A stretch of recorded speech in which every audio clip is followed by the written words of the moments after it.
Hey everyone, welcome back to the channel, and this is going to be the first. This is going to be the first of the bike shed playlist installments. So no update yet for on the 205 front. It's everything is ready to go.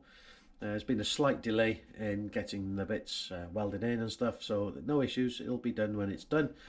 But so yeah, following on from last week's episode, which showed you me stripping down the Trek and all of the bits now stripped, ready for cleaning and sorting out. Decided we can reuse the brake levers and shifters. Obviously, the front mech, the rear mech, the brake calipers completely bollocksed, chain, but chain ring and stuff. I'll buy some new fasteners for these. We'll get some new Shimano SPD pedals for those. The platform pedals, I think I've sold those, so no major issues. So I get rid of them. They didn't really look good on the racer anyway. But so yeah, yes. Making inroads back into road cycling. I used to road cycle a long time ago. I used to time trial and do long distance mileages, like I've already mentioned in last week's episode. So gaining on that, I was browsing Facebook Marketplace, as you do, looking for bits and bobs, and along on the radar came a full carbon Moda UK made carbon frame bike.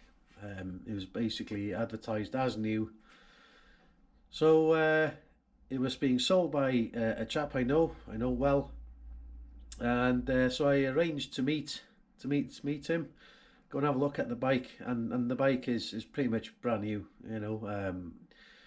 It's like new. So so I went and bought it on a very good price, to be fair, as well. I've ridden it round the block once, and it's just a really nice piece of kit. So yes, Moda UK is a Moda Sharp, and as you can see, it's in really good condition. It's got the original tape still on the brake caliper at the front and the rear one. It's got deep profile wheels, American Classic Victory 30 wheels. It's got the SRAM Rival group set on it. It's something I'm not really used to, but time away from Shimano group setted machine has been pretty good, because I got used to this straight away. It's called a double tap system.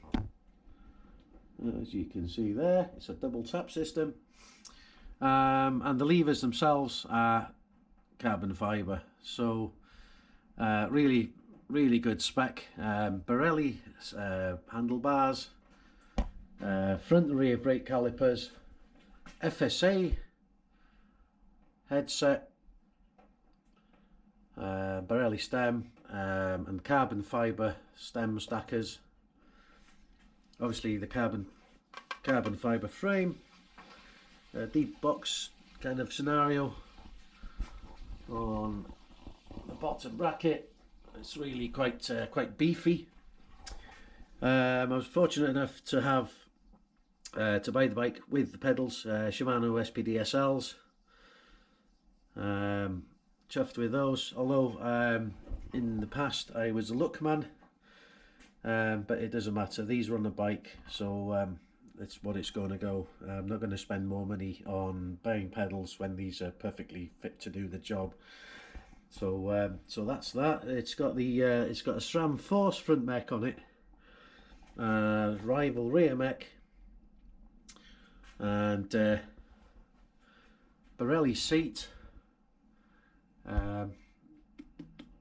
The jury's out on this one at the minute. I haven't really rode it properly. I went down the road last week with it, round the block, and my ass was absolutely killing me when I when I got back. It was literally just smidge over a mile, and it was absolutely, you know, not good. So so yeah, I'm gonna have to deal with some saddle soreness pretty soon. So, but yeah, going back to the bike, it's got a 10-speed rear cassette, 5339 chain rings, and again SRAM rival cranks. Really like the shape of the frame, the seat stays, the chain stays. It's a really nice. I'm so chuffed, with this bike. You know, I'm really happy. And again, you can see the tape on the rear caliper. I had a fancy rear LED light thrown in, and it's also got the aero-profiled seat post. Really nice bike. I can't wait to do some proper road miles on it. And again, as per usual with a pretty decent spec bike, you get flat bladed spokes, and the bearings on these wheels are just something else. The thing is so quick. It's really just such a quick machine. I couldn't believe how efficient it was when I went on it the other day in my trainers. The only downside to the bike, and it's literally smallest of things, is that the handlebar tape has got a little bit of scarring on there. No major issues. So what I'm considering doing is changing it to red. Put a little bit more red on the bike. But that's a decision pending on that one. So that's the bike. So yeah, I've been spending then on accessories, helmet, shoes, gloves, jackets, and a couple of accessories. So I'll show you those now. Right then, welcome back. So yes, helmet, specialized, what's it called? A line 2. It's got the yellow layer plastic inside. It's actually called MIPS, so it's a multi-impact protection system, I think it's called. It's all pretty new. Having been away for a very long time away from the road cycling scene, it's all pretty new. From what I gather, it's no matter which way you impact your head with a helmet, it transfers the shock loading of the impact, or the impact of the accident, away from the initial area. So I believe I've got it right. So yeah, specialized, pretty decent helmet. First things first, you need to protect your noddle. If you come off, there's not a great deal of protection there, is there really, without a helmet? Pretty standard pair of autumn and winter cycling tights, as they call them. Really not the biggest fan of the word tights because it infers women's stuff, but the key ingredient for me is that it's got massive seat padding in there. So happy days with that one. So really chuffed. They are also thicker than the summer tights. I used to use shorts in the summer and the winter and the autumn, you know, all seasons. It really didn't bother me that much, as long as I was warm at the top on my head. I was pretty happy with that. So the tights were there, Endura, pretty good make, really good quality, pretty expensive, 60 odd pounds, but I got a bit of a deal on them. It's a really good time of year to buy bike gear. Next thing, gloves. So these are windproof gloves, not waterproof, nice and bright, so when you make hand signals to turn, motorists can see where you're going, what your intentions are. Speaking of the wind, I bought a packer jack, basically a really thin thin day glow jacket that basically protects you from having a wind chill. So let's get this out. Bear with me a minute. Let's get you on there.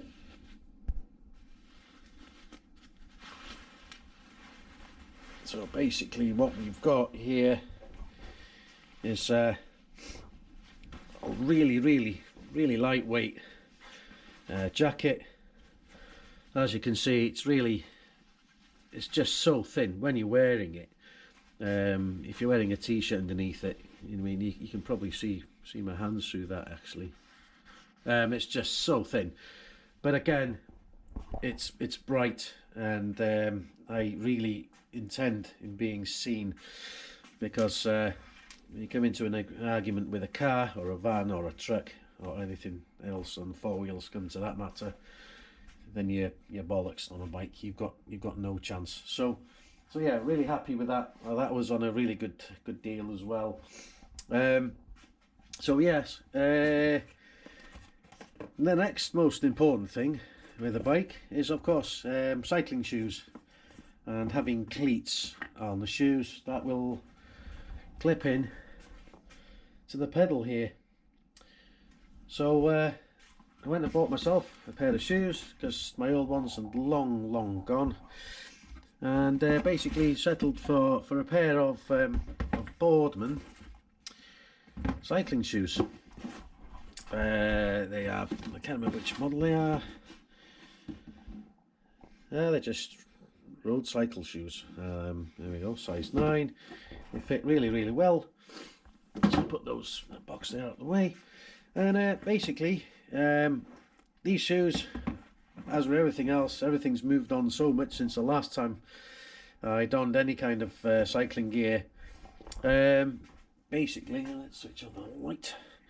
So basically, these slip on, and they've got like a cable tensioning system on them that attach and lock down your feet in the shoes. So you pack this off and you pull your foot out, and basically they loosen off. And the same obviously for the left foot. So the key ingredients with these are, it's the soles are stiff, they do not move, and of course that aids efficiency on your pedal strokes. Very important bit of kit is the cleat itself. I've gone for Shimano yellows. They offer what they call a fair degree of float. What that means is when you lock into the pedal, you clip in, obviously front first, you clip in, it'll click, and your foot is allowed to yaw in the pedal. So back in the old days when I had my Look pedals, they were black cleats. They were fixed. You had no articulation on your ankle or your feet at all. It was fixed, and it took a fair few rides to get to adjust the cleats to get the ride right. What it meant was, if you had it in the wrong place, you would have knee pain either on the inside or the outside of your knees. Pretty unpleasant when you're doing 60-70 mile rides on a Sunday afternoon or Sunday morning. So these are really important. Basically what happens is, of course, as you can see, the pedals always are weighted, so they're always vertical. So what happens is you go in, you engage the shoe, the cleat into the pedal, and let me just move this round to show you. Oops, that's not going very well. However, so yeah, so the cleat goes in. Your cleat goes in there, and basically you click your pedal in, your shoe into the pedal like that, and effectively you are then completely connected to the pedal. So when I was referring to the float, what I meant was that the shoe moves a little bit. This might be a better angle actually to show you. So basically I know it's on the frame, is on the stand, but basically you can see the shoe moving a little bit. And how, for those of you who aren't familiar with this stuff, how the hell do you get out of that, you might ask? Well, it's quite simple. It's just a twist. It's just a twist of the foot. Basically, whichever foot you want to dismount from the cycle first, from the bike first, you just twist and clips off. Nice and simple. I have, because these are pretty expensive actually, these cleats are £20 a pair. So to protect the investment, I went on and got what they call cleat covers. So they're rubber, bits of rubber that's designed to sit over the cleats. So when you're walking around, when you've stopped for a break,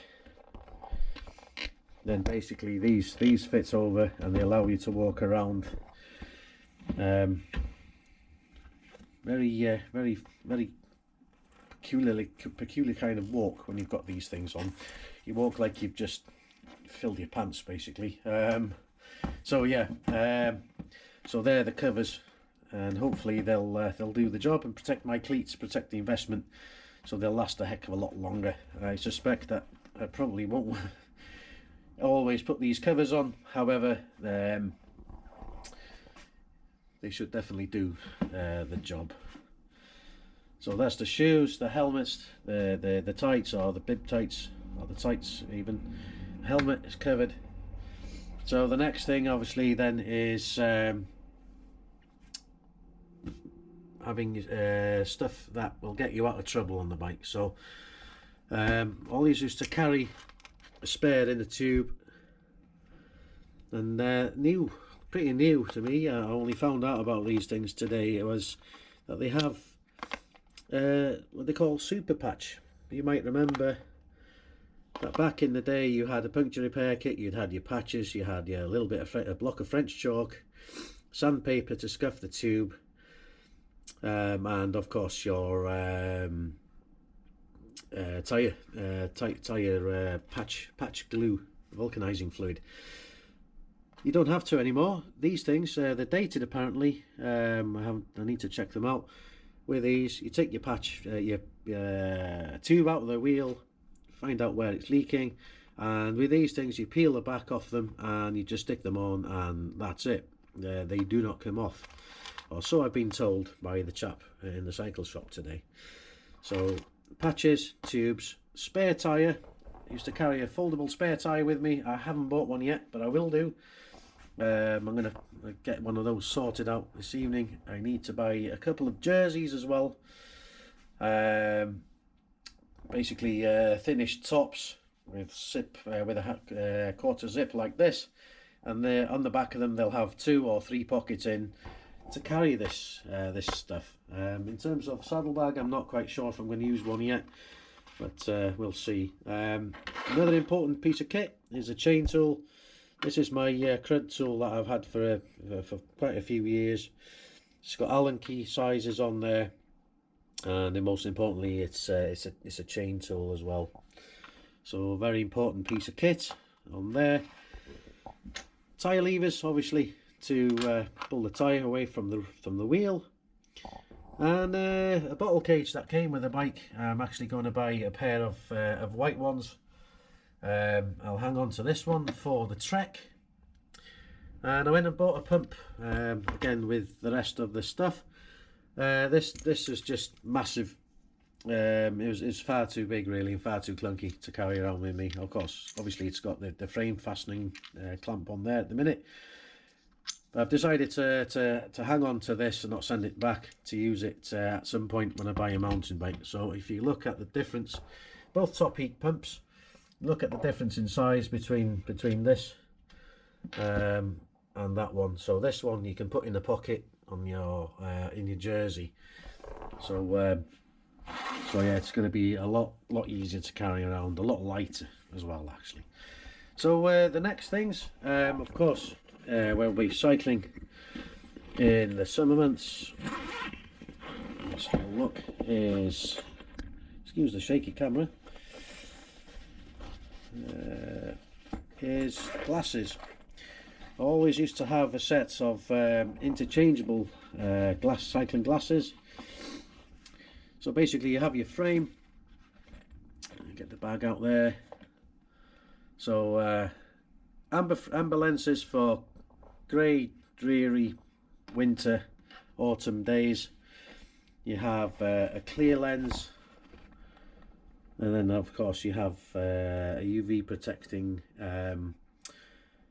summer lens, which is a pretty funky colour actually, like so. So they slot into there, and of course you choose the lenses that you're going to use for that day, looking at the forecast, etc. They simply just click out from the frame in the middle here.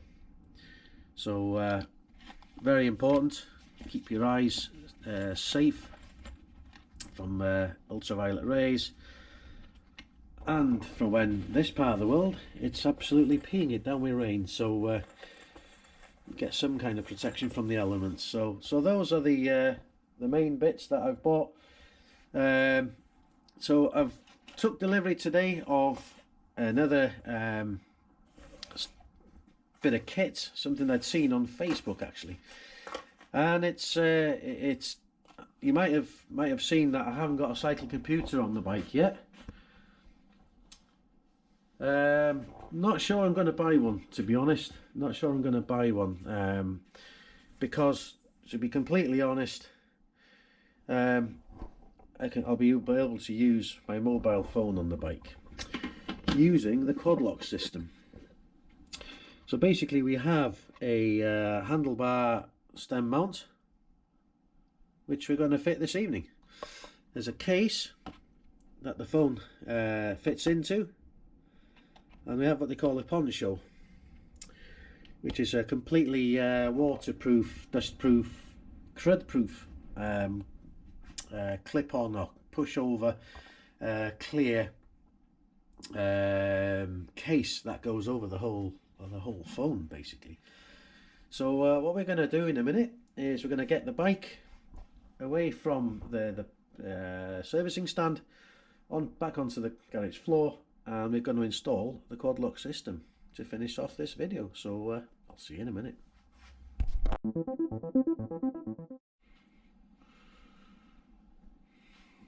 Right then, let's try head cam.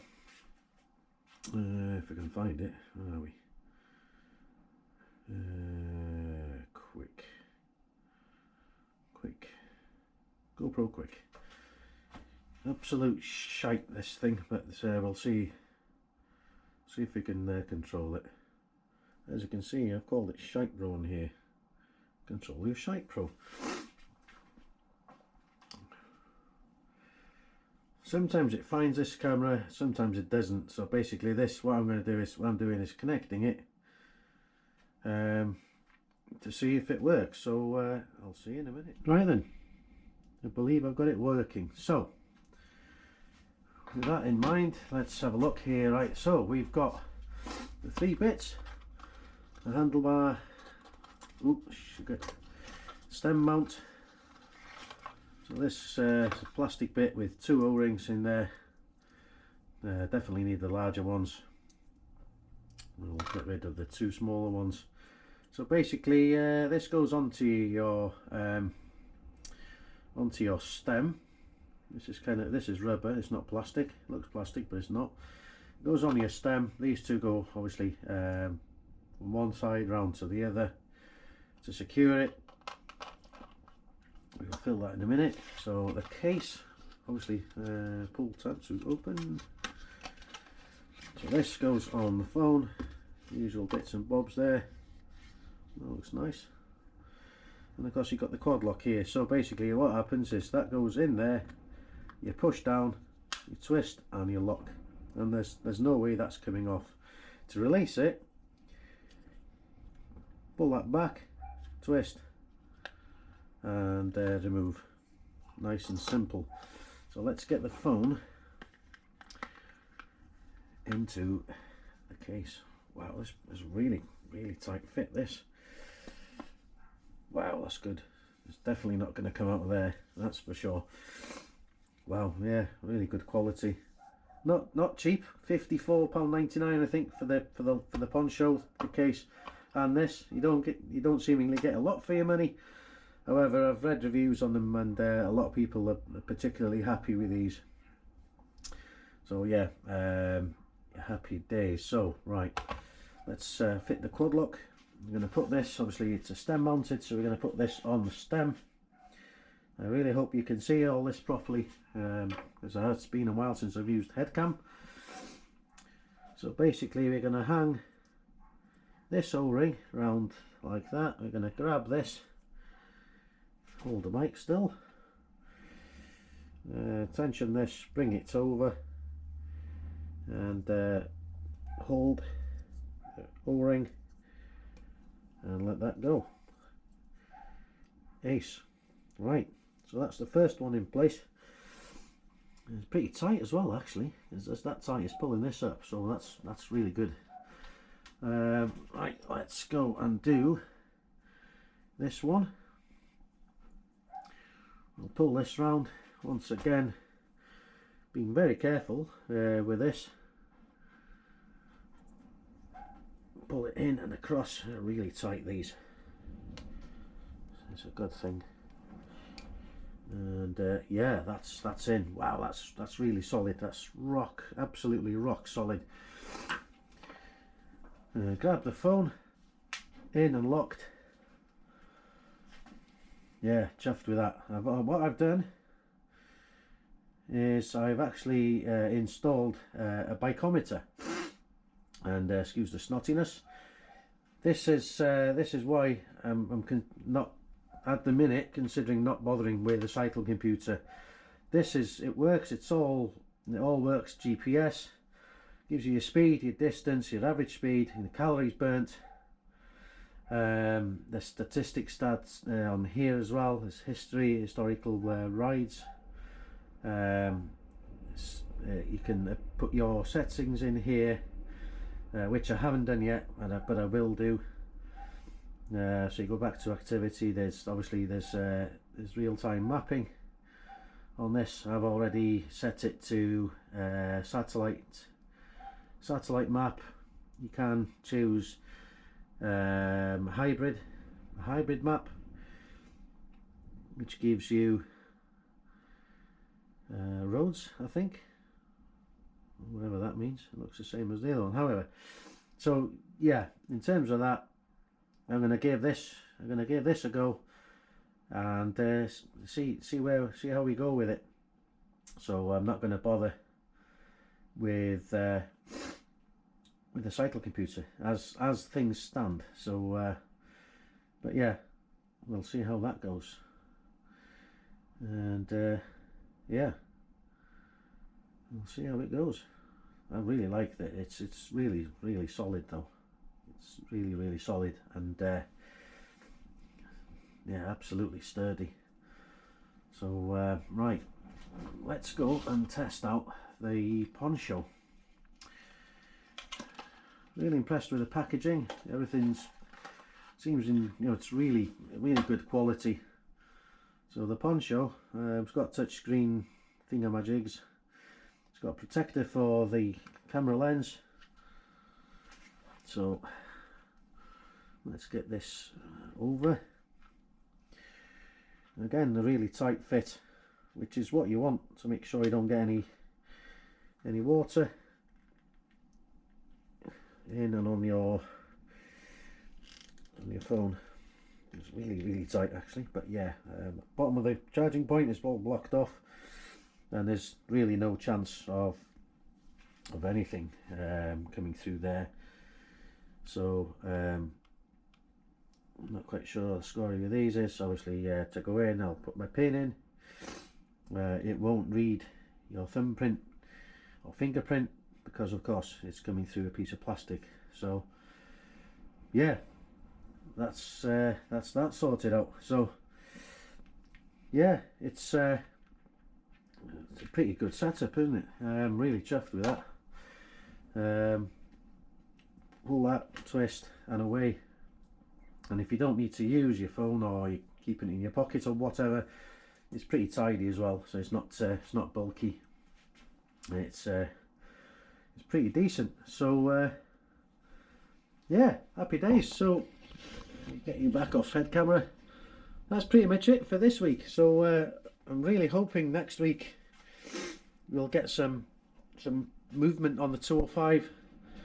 But it'll happen when it happens, and obviously you guys will be the first to know about it. Guys and girls will be the first to know about it. But yeah, for this week, thanks for watching. Thanks for tuning in. I know it's a different flavour to usual, but it's good to mix it up a little bit. So happy days. So thanks for subscribing. If you haven't yet, please consider it. Thanks for your continued support of the channel. Stay safe, everyone. I'll see you next week. Take care. See ya.